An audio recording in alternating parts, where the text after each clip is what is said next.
muy agradecidos con Dios por regalarnos la vida y esta oportunidad de acercarnos a Él. En otras ocasiones hemos hablado acerca de cómo Él manifiesta ser la palabra. Dice, en el principio Él era el verbo, y el verbo era Dios, y el verbo estaba con Dios, y el verbo es la palabra, y el verbo es Jesús mismo, que se revela a nosotros en su palabra. Cuando usted viene a la Biblia, lo que hace es conocer a Jesús. Y a uno le dicen, créale a Dios, crea en Jesús. Pero si usted no conoce a una persona, ¿cómo va a creer en Él? Présteme 50 pesos usted, pero yo no sé quién es usted. Pero cuando usted conoce a esa persona, dice, es de mi confianza, se lo doy, dice. Para que usted pueda creer en Jesús es necesario que conozca de Él, que sepa quién es Él. Y lo va a conocer en su palabra. Es en la Biblia donde conocemos su carácter, conocemos su voluntad, sus propósitos para nosotros. Hoy venimos siguiendo el estudio a través del Evangelio según San Mateo. Ya estamos bastante cerca de llegar al final de este libro precioso, de el primero de los evangelios que se enmarcan dentro de los 4 que forman el canon bíblico.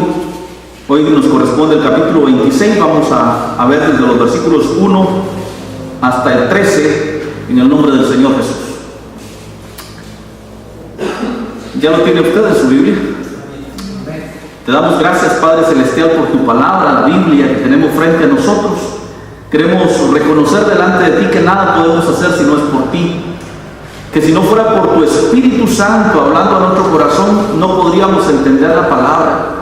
Tú dijiste una vez allá en San Juan, capítulo 6, versículos 63, mis palabras son espíritu y son vida.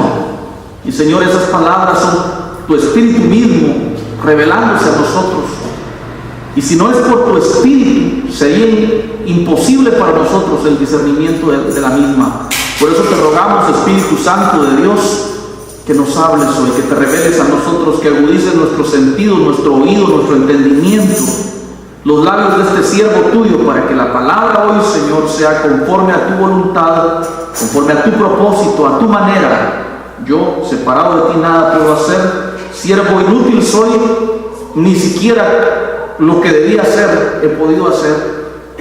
Mas, Señor, por tu Espíritu y en el nombre de Jesús, echamos la semilla hoy, esperando, Señor, que no vuelva atrás vacía, sino que cumpla el propósito para el cual la envías. En el nombre de Jesús. Amén. Bien, vimos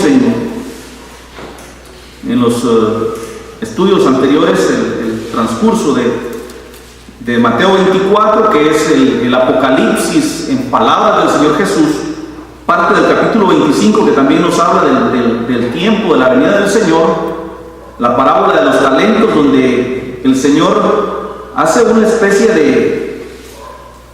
de comparación, una parábola en donde Él nos enseña que nos ha dado talentos, que nos ha dado cosas para que nosotros las administremos para Él, pero que Él viene un día para demandar razón de lo que nos ha dado, y luego el juicio a las naciones que vimos el jueves pasado. Hoy el capítulo 26 regresa de todo este ambiente místico a la realidad que Jesús vivía en ese momento. Dice el versículo 1, cuando hubo acabado Jesús todas estas palabras, le dijo a sus discípulos, sabéis que dentro de 2 días se celebra la Pascua, y el Hijo del Hombre será entregado para ser crucificado.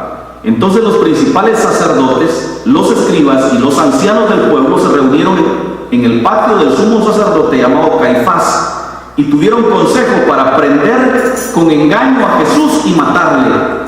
Pero decían, no durante la fiesta, para que no se haga alboroto en el pueblo. Hacemos una pausa ahí mientras comentamos un poco.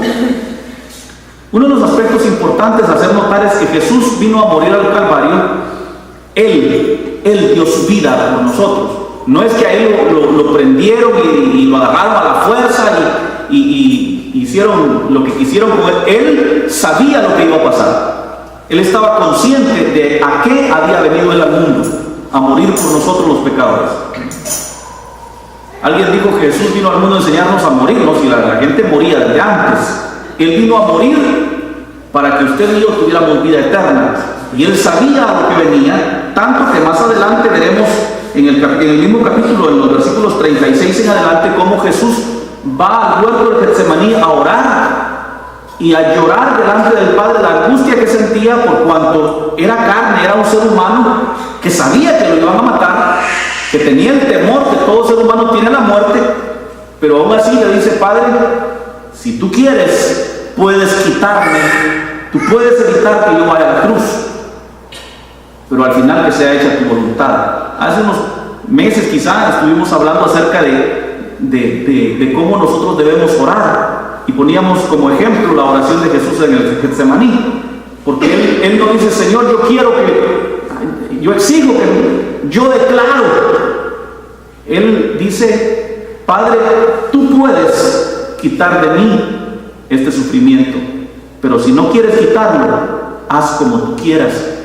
Y nosotros a veces cometemos esa insolencia delante de Dios de exigirle a Dios lo que no les queremos, cuando en realidad Él siempre, invariablemente, va a hacer lo que Él quiere, porque yo les recuerdo que Él es Dios, y como Dios tiene el derecho de hacer lo que a Él le dé la gana. Nosotros no, nosotros dependemos de Él, dependemos de las circunstancias, dependemos del tiempo, si hay frío, si hay calor. Hoy no vino mucha gente porque tenían frío, y los que vinieron, venimos ahí dependemos de las circunstancias. Pero Él es Dios, y Él pudiera con un chasquido de dedos cambiar el clima y hacer que llueva, que haya calor, que llueva pescado. Si eso Él quisiera, Él lo puede hacer. Él es Dios. Hemos perdido el concepto de Dios y pensamos que Dios es el mandadero de nosotros, que va a ir y va a hacer lo que yo digo. Y Él sigue siendo Dios, y lo que me da, me lo da porque me tiene misericordia. En ese concepto, habiendo entendido de que Jesús es Dios, conmueve el corazón saber que a Él no lo llevaron a la cruz porque Judas lo traicionó.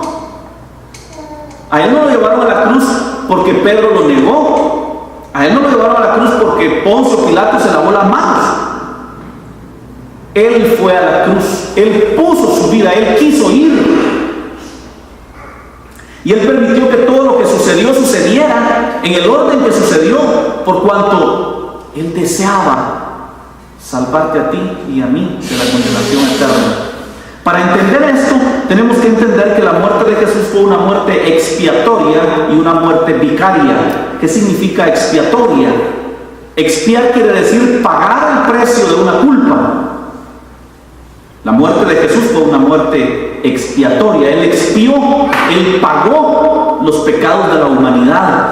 Él vino a cubrir una deuda que usted y yo no podíamos pagar. ¿Por qué no la podíamos pagar? Por cuanto la paga del pecado es muerte, así lo establece la Escritura, y cuando uno peca tiene que pagar el precio de su pecado, y es la muerte eterna. Y alguien me dirá: pero la gente sigue muriendo a pesar de que Jesús murió en la cruz del Calvario. Acompañado de su muerte en la cruz, tenemos otro evento maravilloso que recordar, y es que Jesús resucitó. Y cuando Él resucita, nos dice que Él tiene autoridad para resucitarnos, y nos da la promesa de que un día viene y los muertos en Cristo resucitarán. Esa es la bendición de que Él murió por nosotros, de que Él venció a la muerte resucitando, y al resucitar tiene poder y autoridad para resucitarlo a usted y a mí después de la misma muerte. Y esa es la bendición que hoy nosotros predicamos, saber que Jesús tiene poder sobre la muerte.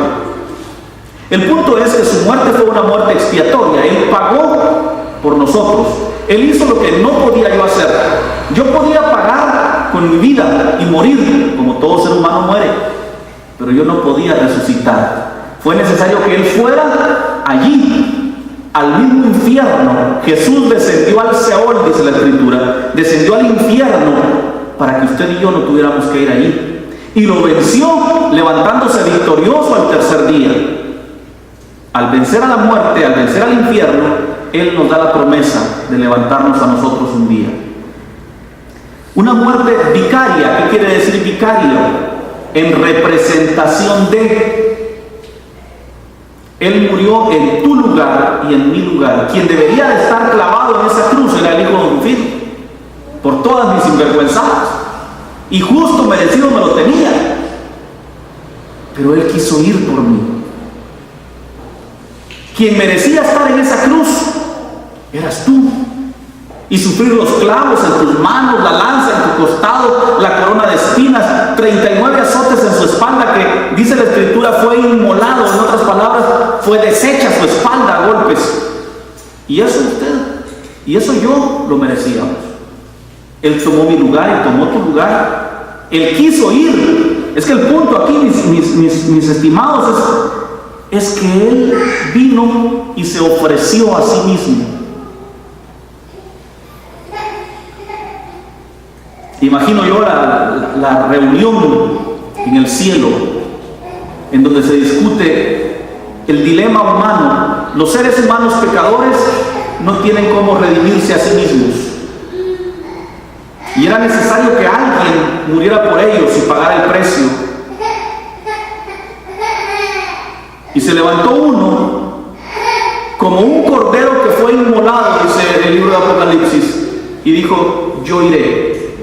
Fue Jesús quien decidió venir a morir. Y Él le dice a los discípulos: ¿sabéis que dentro de 2 días se celebra la Pascua? Y que el Hijo del Hombre, refiriéndose a sí mismo, será entregado para ser crucificado. La Pascua era una fiesta que el pueblo judío celebraba en honor al día en el que Jehová Dios los sacó de la tierra de Egipto.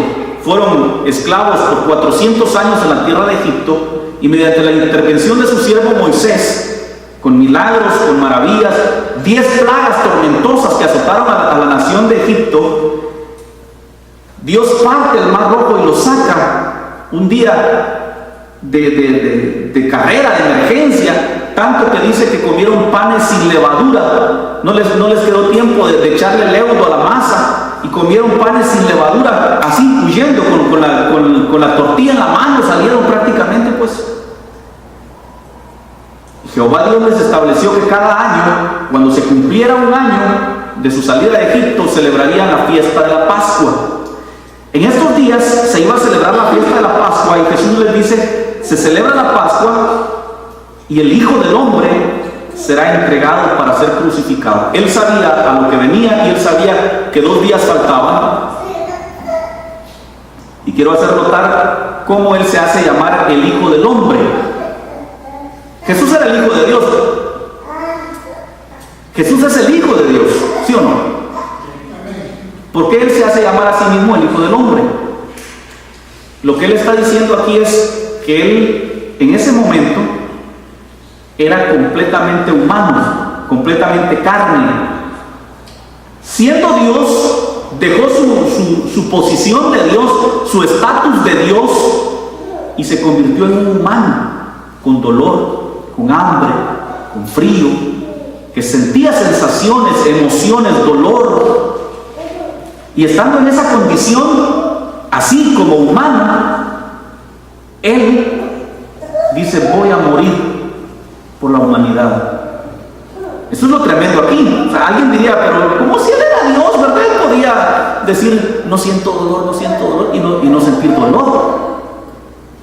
Como el chiste: no se me va a caer, no se me va a caer, ¿no? Pero aquí Él dice el Hijo del Hombre. O sea, Él está interesado en que ustedes y yo entendamos que Él era carne, que Él era humano, que Él sentía dolor. No solo el dolor de ir a la cruz, la angustia.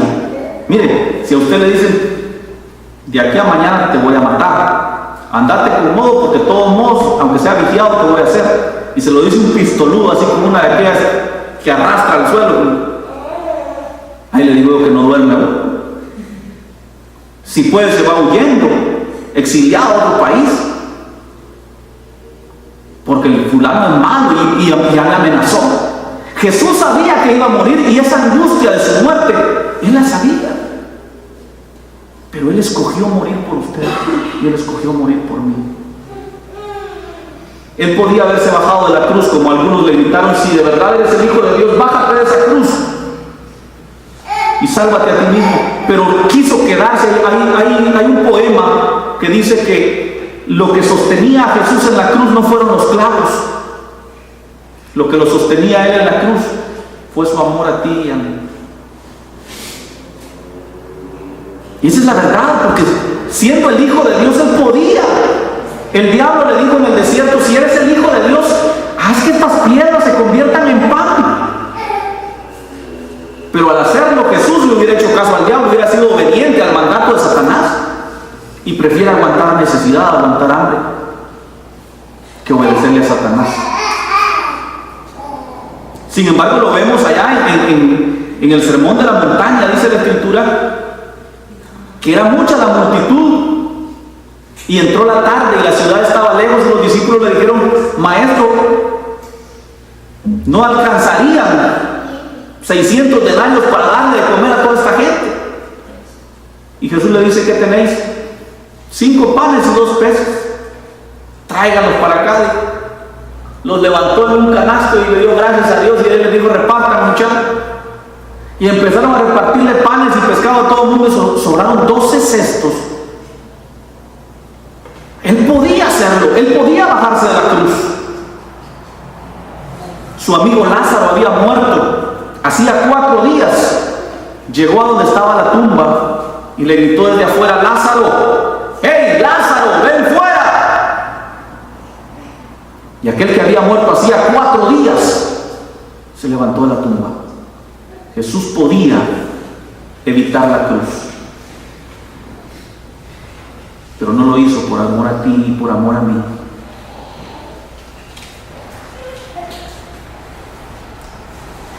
Versículo 3.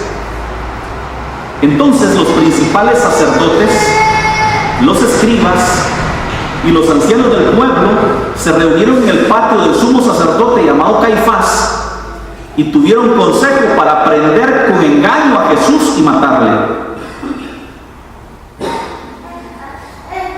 Quiero que usted note, que le preste atención,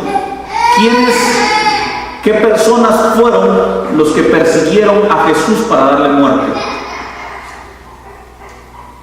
No fue la gente pobre y humilde, no fueron los ladrones, la gente corrupta, no fueron los políticos. Dice los sacerdotes, los que representaban la religión en ese tiempo. Los escribas, que eran los que copiaban las escrituras. No había imprenta hasta el tiempo de Juan Gutenberg, ya por los años 1500. En ese entonces la Biblia, lo que había de la Biblia, que era solo la Torá, los primeros libros de la Biblia, había gente que su trabajo era transcribirlo a mano. O sea, más adelante se le llamó amanuenses, pero aquí en la Biblia, según esta traducción, se le llamaba escribas. Y esta gente era muy religiosa, porque como vivían copiando la Biblia, creían que se la podían toda. Y eran los sacerdotes, eran los escribas y los ancianos del pueblo los que se tomaron la molestia de decir: matemos a Jesús. ¿Sabe por qué? Jesús vino a decirnos que la religión no salva.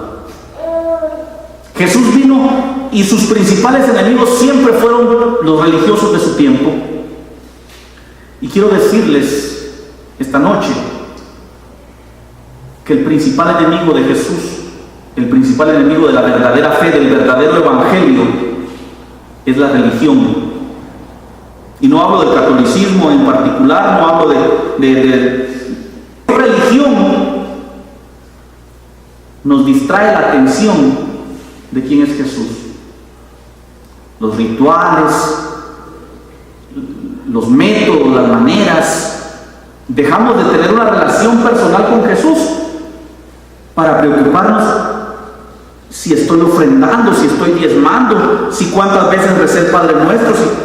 Por estar contando los Padres Nuestros y las ofrendas que llevamos, dejamos de verlo a Él. Por hacerle caso a lo que el pastor dice, dejamos de hacerle caso a lo que la palabra del Señor dice. En su tiempo era tanta la religión, y lo vimos en el capítulo 23. Quienes no estuvieron con nosotros, les animo a leer el capítulo 23 de Mateo. Cómo Jesús contiende contra ellos y les dice: ay de ustedes, escribas y fariseos hipócritas, porque ustedes dicen, caminan leguas para ganar un miembro para sus iglesias, dice, y cuando lo han ganado, dice, lo hacen más hijo del diablo que ustedes. Porque la religión, eso es lo que hace, engañar a la gente. Hay una de intereses detrás de la religión. Y hablo de todas las religiones. Hoy da vergüenza cuando uno dice soy evangélico, porque la gente dice, de esos pidepistos que salen en el enlace. A mí me da vergüenza. Y no me avergüenzo del evangelio, pero de este evangelio, del evangelio bíblico, del evangelio que es poder, del evangelio completo, muchachos. Porque se cree que evangelio es un sistema en donde se cantan los coritos, se trae la ofrenda, hay que irse a bautizar al niño, traer los diezmos semanalmente. Creemos que eso es, y evangelio es mucho más que eso. Eso es religión, eso solo es el escaparate de lo que realmente deberíamos nosotros tener. Las iglesias están llenas de gente que no conoce a Jesús. Las iglesias están llenas de gente religiosa, pero no tienen una relación personal con Jesús. Al diablo no le importa, mire, al diablo no le preocupa para nada que la iglesia tenga 10,000 miembros, con tal de que no se predique la verdad. Mientras les estén engañando ahí, tráigame su Cristo y Dios le va a hacer su milagro. Y la gente va. Pero mi Biblia no enseña eso. No sé si mi Biblia será diferente y me estafaron cuando la compré.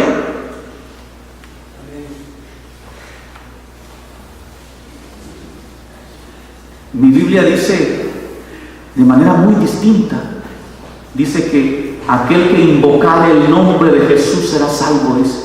¿Qué condición puso? Invocarle es llamarlo desesperadamente en un gemido angustioso. ¿Cuántas veces nosotros nos hemos visto envueltos en diferentes problemas, circunstancias de la vida, enfermedades, accidentes? Mire, hasta la cárcel probó este servidor de ustedes, y cuando lo he llamado en ese dolor de mi alma, le he dicho Jesús, Él me ha escuchado, Él me ha tendido la mano, y por eso estoy aquí. Todo aquel que invocare el nombre del Señor, pero así desde el alma, de verdad, no como un ritual, no como una mera costumbre, sino de verdad, Él escucha. Dice el Salmo 51, al corazón contrito, corazón con dolor y humillado, dice, no lo desprecia el Señor. De ahí que muchos ricos se compran un lugar en la iglesia, ¿verdad?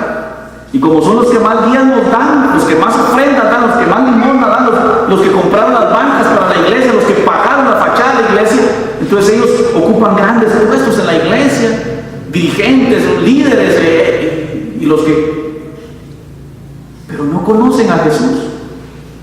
Se compraron un lugar en la iglesia, pero no les ha sido dado un lugar en el cielo.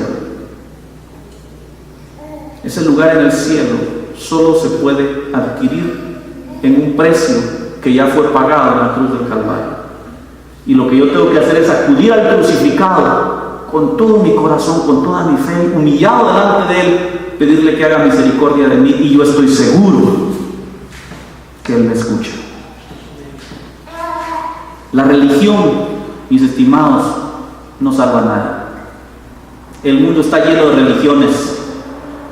Hace muchos cientos años, digo, ahí por los años 300 de la era cristiana, o sea, 300 años después de Cristo, Constantino quiso hacer lo que se llamó un sincretismo religioso. Él unió el paganismo con el cristianismo, y surgieron un montón de rituales, de costumbres, una mezcla de religiones. En ese mismo tiempo, Constantino, que fue un gran gobernador del Imperio Romano, procuró que todos los caminos del imperio fueran a morir, fueran a terminar en la capital de Roma. Y surgió un refrán que hasta hoy se utiliza y dice: todos los caminos llevan a Roma. Y muchos piensan que todos los caminos llevan a Dios, que todas las religiones llevan a Dios. Yo le digo, ninguna religión lleva a Dios. Jesús dijo allá en San Juan 14, versículo 6, yo soy el camino, dijo Jesús. Yo soy la verdad y yo soy la vida. O sea, no es una religión, es una persona, es Cristo Jesús. Y yo necesito tener una relación personal con Jesús para que eso funcione. ¿Cómo? Cuando usted tiene una relación con alguien, se platican o no, se entienden, se cuentan sus cosas, ¿verdad? No puedo yo tener una relación con alguien si ni nos hablamos, eso no es relación, a menos que sea relación de enemistad.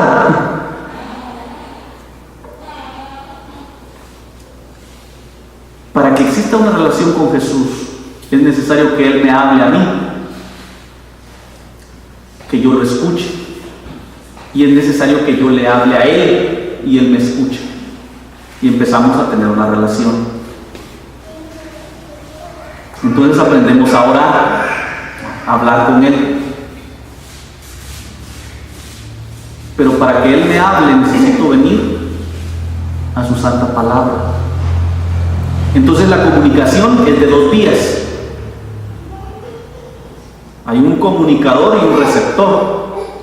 Yo le hablo, Él me habla, Él me oye, yo le oigo. Cuando eso sucede, entonces tengo una relación con Jesús. Mucha gente le ora a Dios, le pide a Dios, pero nunca se detienen a oír lo que Él dice, a escudriñar su palabra. Por eso nos reunimos los jueves, para ver qué dice Él en su palabra. Y si no, imagínense que Él dijo: yo soy el camino, y no lo conocemos a Él porque no vamos a su palabra. Sí le hablamos, pero ¿y quién es Él? ¿Y cómo es Él? ¿Y qué es lo que Él quiere de mí? No sé. La Biblia ahí la tengo alzada, y la pongo sobre la cama en el Salmo 91, para que no me espanten las lechuzas de la noche. ¿Pero qué consigo con eso? Eso es religión, ¿me entienden? Religión es venir y abrir la Biblia y ponerla ahí y tener la esperanza de que porque ahí está abierta, poner una candela y esperar que porque la lucita de la candela no se ha apagado, ahí está la presencia de Dios. Y eso es religión. Pero cuando tengo una religión, no tengo a Jesús. Cuando tengo a Jesús, puedo estar en la más terrible oscuridad, clamarlo a Él y saber que Él me escucha. Esa es la diferencia. Llamen al pastor, dicen, para que ore por mí. Quiere decir que ni siquiera él tiene una relación con Dios, tiene que ir y pedirle al fulano que hable con... Hombre, en las oficinas públicas llega uno y pase a recepción, le dicen a uno, y la de recepción le pregunta un montón de cosas a uno. Pase a la oficina número 5, pase allá y pide un numerito, y con suerte logra uno hablar con la persona con la que necesita. Entonces no tengo una relación.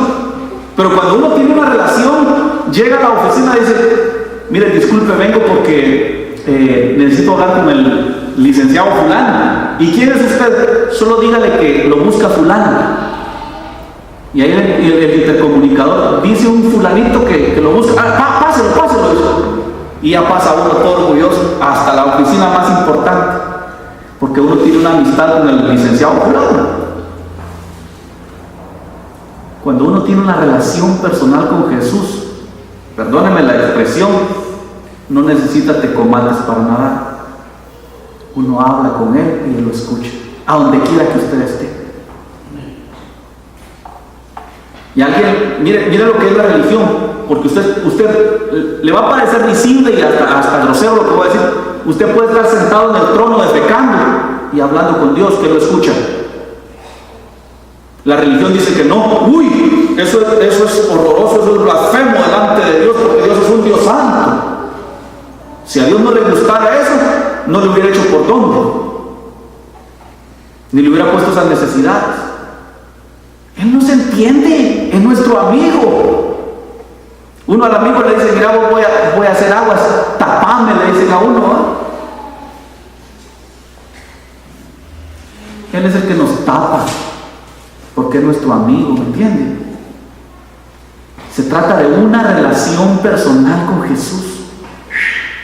Todo este sistema, esta iglesia, los himnos. Mire, si usted canta los himnos y los coros mecánicamente porque se los aprendió de memoria, no sirve de nada. Es religión. Pero si usted lo canta desde el alma, con todo su corazón, en una actitud de adoración, diciéndole a Él lo bonito que Él es para usted, entonces dejó de ser religión y usted tiene una relación.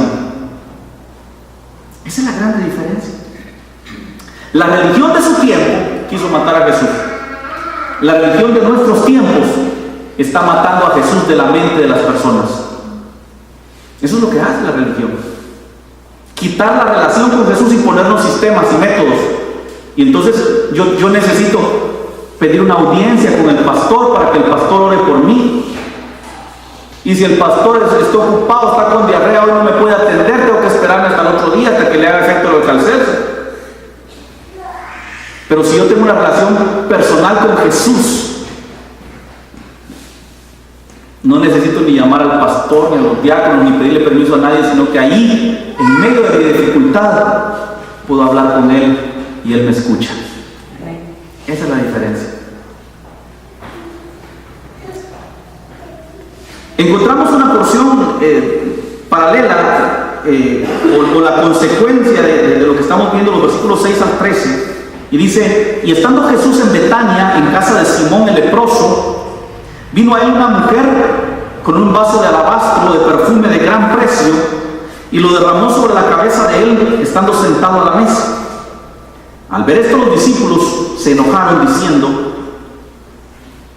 ¿para qué este desperdicio? Porque esto podía haberse vendido a gran precio y haberse dado a los pobres.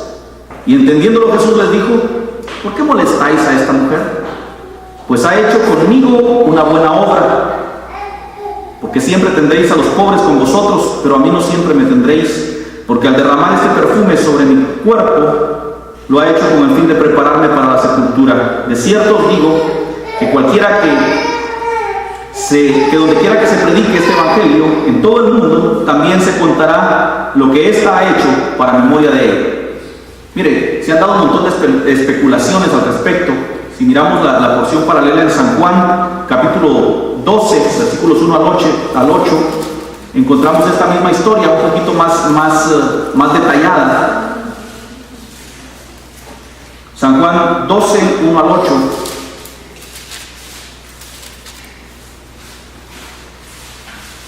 Y quiero narrarles esta historia desde una perspectiva que a veces no es muy explicada, muy presentada muchas veces. En algún lugar Jesús dijo: os aseguro que los borrachos y las prostitutas irán delante de vosotros al reino de los cielos. Se lo dijo a los religiosos de su tiempo. Les dijo: los borrachos y las prostitutas irán primero que vosotros al reino de los cielos. Y uno dice: ¿cómo va a ser? Que una ramera vaya al cielo antes que el sacerdote, antes que el escriba, antes que los religiosos de aquel tiempo. Pero si hacemos historia, nos damos cuenta que, por ejemplo, allá en el libro de Josué, capítulo 6, el pueblo de Israel va a conquistar la ciudad de Jericó, y manda a Josué a 2 espías que vayan a averiguar cómo está la cosa. Y llegan estos 2 espías a la ciudad y entran, óigame bien, a un bar con una mujer que se llamaba Rahab, y le cuentan a Rahab lo que ellos venían a hacer. Venimos como espías, y como en los bares vas a hacer a todos los chismes, a oír, a espiar. Y ella les dijo: yo sé que Jehová es Dios arriba en el cielo y es Dios aquí abajo en la tierra, y estoy seguro que ustedes van a conquistar la ciudad, pero quiero pedirles: yo voy a hacer misericordia de ustedes y no los voy a entregar a la autoridad, pero ustedes hagan misericordia conmigo. El día que tomen la ciudad, no me maten a mí ni a mi familia. Fíjense qué tremendo, porque dice que los subió al terrado y se los escondió un montón de paja que había, de lino, dice. Y vinieron los soldados, llegaron a la casa de aquella ramera y le dijeron que les entregara a aquellos hombres. Dios: sí, aquí vinieron 2 tipos que yo no los conocía mucho, pero ya cuando iba a cerrar la cantina, se fueron. Corran, apúrenle, todavía los alcanzan. Que si ya los tenía ahí escondidos. Y salieron los soldados a buscarlos al camino. Y entonces ella dice que vivía en la orilla del muro de la ciudad, les puso unos lazos y los sacó por ahí. Y ellos le dijeron que pusiera un cordón de grana, un cordón rojo, de señal en la ventana de su casa, para que cuando ellos vinieran a destruir la ciudad, ella no fuera muerta. Así sucedió con esta ramera. Mire, yo le cuento esto porque más adelante nos damos cuenta, viene el pueblo de Israel, invade Jericó, Jericó es destruida, pero Rahab, la ramera, con toda su familia, son salvos y vienen a formar parte del pueblo de Israel.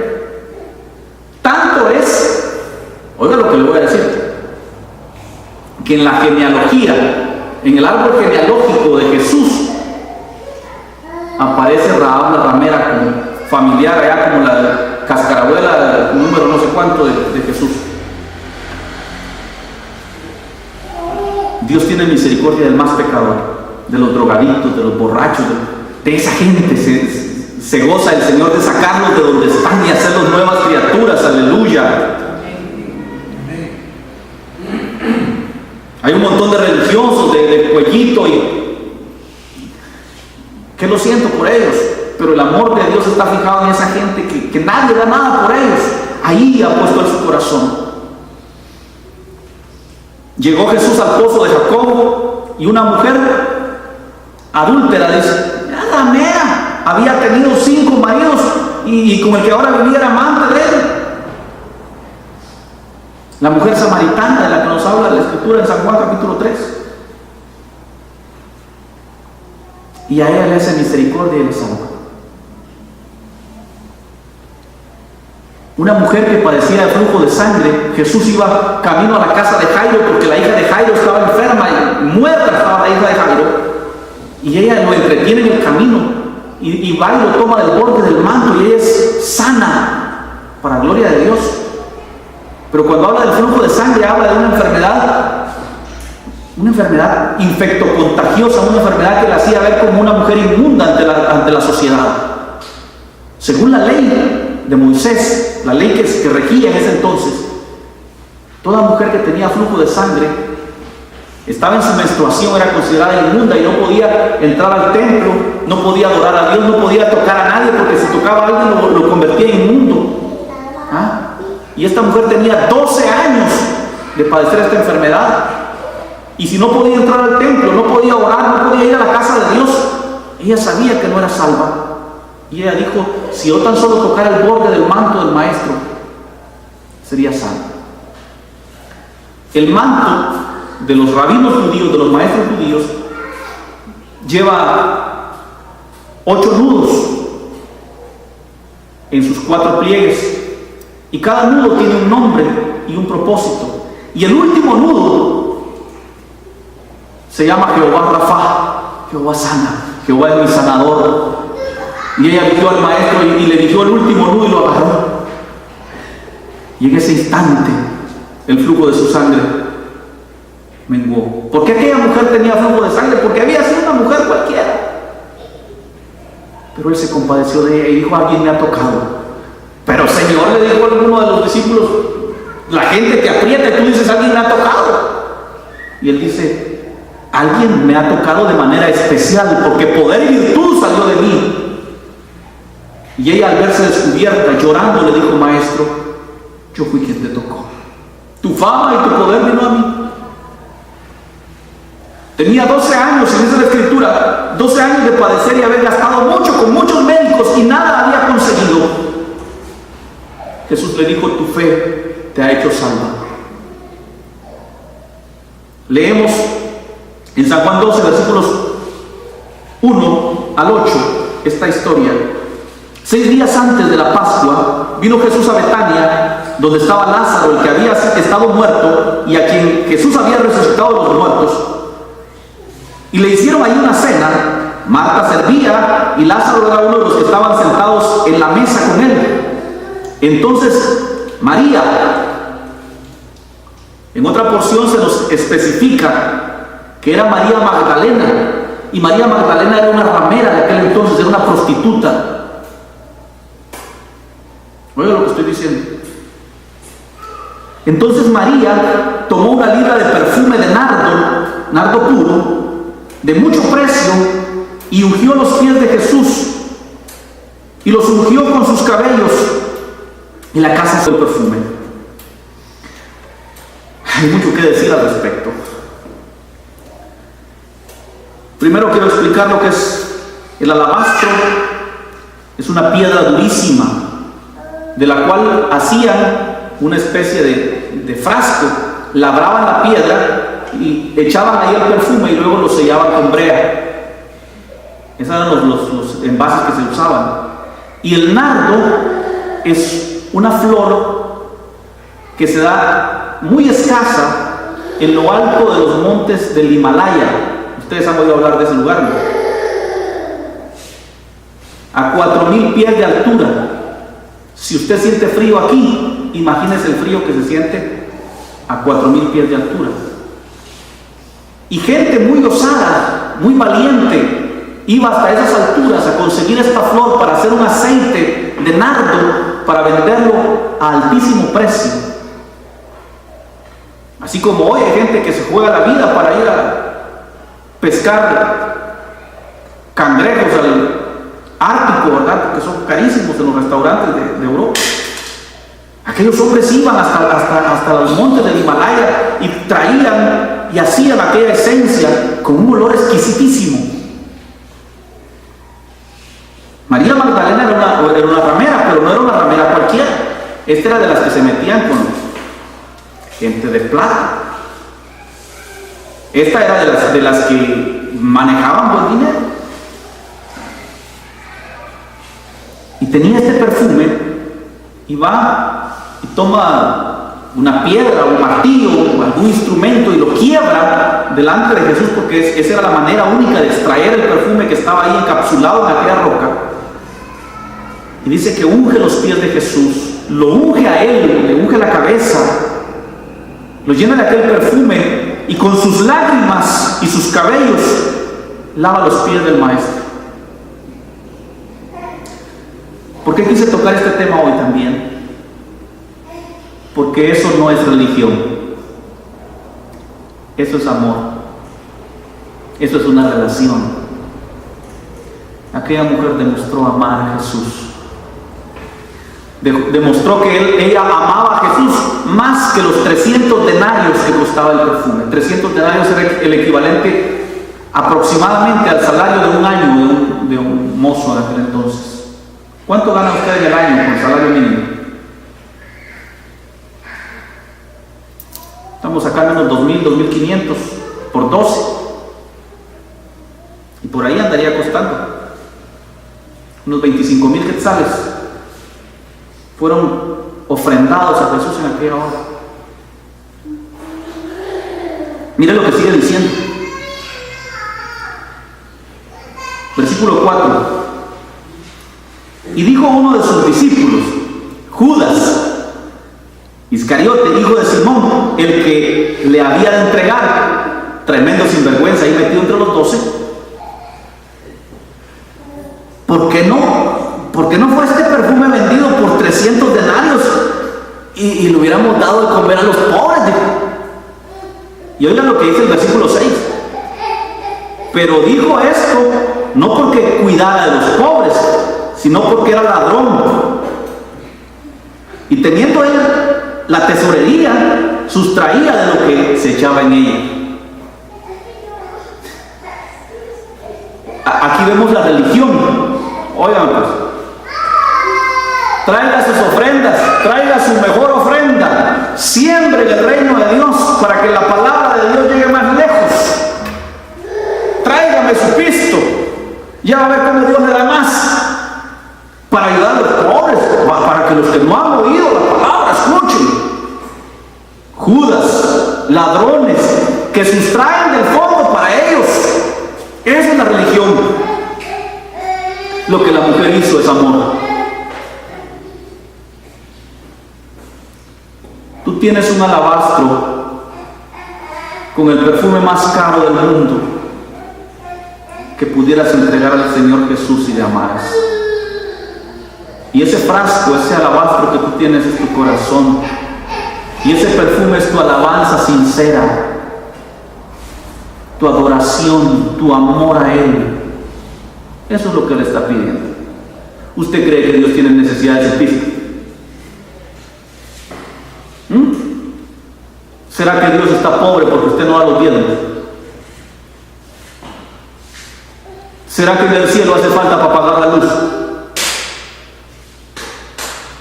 ¿Será que le cortan el agua a San Pedro si el Señor Jesús no tiene sus diezmos para pagar el agua?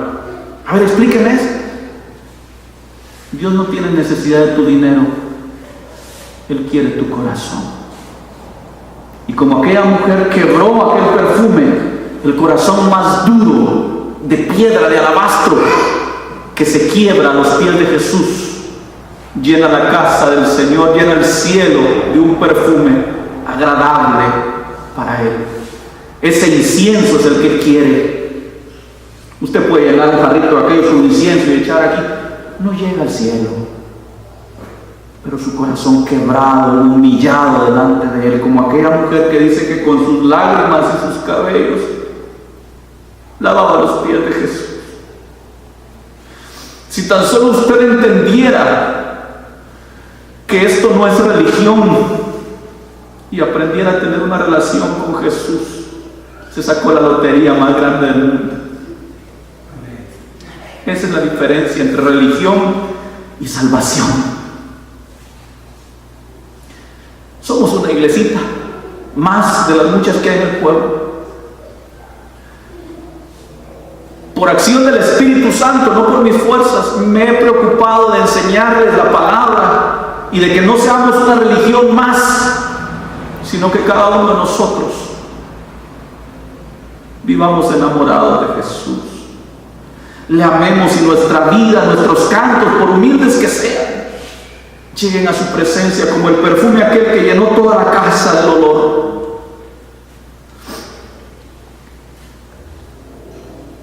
Entonces Jesús dijo: déjenla, para el día de mi sepultura guardado esto. Los pobres siempre los tendréis con vosotros, mas a mí no siempre me tendréis. ¿Sería que Jesús es más importante que los pobres? ¿Sería que Jesús era egoísta y prefería que le dieran honores a Él y no que ayudaran a los pobres? ¿Sabe qué es lo que significa el versículo 8? Nadie puede darle la mano al pobre y agradar a Dios si antes no ha conocido una relación personal con Jesús. Usted puede darle de comer a los pobres, no le sirve de nada. 1 Corintios capítulo 13. Pudiera, dice, dar mi cuerpo incluso para ser quemado, dice, vender todos mis bienes y dárselo a los pobres. Si no conozco a Jesús, si no tengo amor, dice, de nada me sirve. Aquella mujer, aquel día, conoció a Jesús. Lo amó con todas sus fuerzas. Derramó su alma en llanto, quebró aquel perfume que era lo más valioso que tenía y ungió sus pies. Le entregó amor. Y amor es lo que Jesús pide de nosotros hoy. Quiero concluir viendo el último versículo, pero siempre en Mateo capítulo 26, que dice el versículo 13: de cierto os digo que donde quiera que se predique el evangelio verdadero en todo el mundo, ahí se contará lo que esta mujer ha hecho en honor a ella. No hay acción más grande ni más célebre en la vida del ser humano que el día en el que quebranta su alma y su espíritu delante de Jesús, lo conoce, lo ama, lo adora de verdad. Deja de tener una religión para tener un amor en Él. Padre bendito, te doy gracias por tu palabra esta noche, que nos habla con certidumbre de esa relación que tú quieres tener con nosotros. Yo quiero amarte cada día, Señor. Quiero rendir mi alma como un perfume agradable delante de ti. Quiero, Señor, que mi adoración sea agradable delante de ti. Que mis cantos, que mis poemas, Que mi vida toda, Señor, sea un perfume quebrado delante de ti. Y que tú lo recibas como recibiste la ofrenda de aquella mujer. Y esta noche te ruego, Señor, que cada palabra que has puesto en mi boca esta noche no sea en vano, no regrese atrás vacía, sino que cumpla el propósito para el que la enviaste. Por mis amigos Josué y Luis Miguel que están entre nosotros con sus esposas, Señor, te ruego por sus vidas, que esta palabra, Señor, por tu espíritu, no por mi habilidad, por tu espíritu haya tocado sus corazones y abierto su entendimiento a una nueva dimensión en la que puedan amarte también, Señor. Por el resto de la congregación, por hermano Henry, Señor, sus problemas, tú los conoces. Por cada situación, Señor, que se ventila en la vida de cada uno de nosotros, en donde tú estás ayudándonos, auxiliándonos. Que en medio de la dificultad, Señor, no falte una alabanza en nuestros labios para la gloria de tu nombre. Bendice, Señor, a tu pueblo con esta palabra, en el nombre de Jesús.